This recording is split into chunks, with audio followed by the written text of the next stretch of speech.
প্রশ্ন করতে পারেন যে আপনি বলছেন আপনি ইমাম মানেন তাদেরকে, তাহলে আবু হানিফাকে কি মানবেন?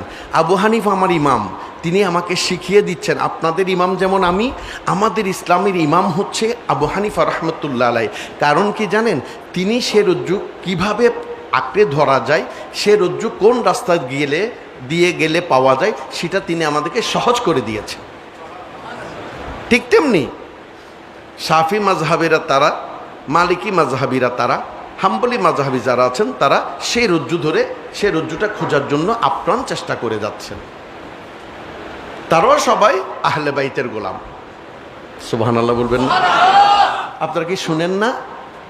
কেন শুনবেন? শোনার তো দরকার না। আলহামদুলিল্লাহ, আপনারা তো সবাই অ্যান্ড্রয়েড সেট ব্যবহার করে থাকেন। আপনি গুগলে সার্চ করে দেখুন, দেখবেন সেখানে থাকবে যে ইমাম আবু হানিফা, ইমাম শাফি, ইমাম মালিক, ইমাম হাম্বলি 4 জনকে শিয়া উপাধি দেওয়া হয়েছে। শিয়া উপাধিতে কলঙ্কিত করা হয়েছে, কারণ তারা আহলে বাইতের প্রেমিক ছিলেন।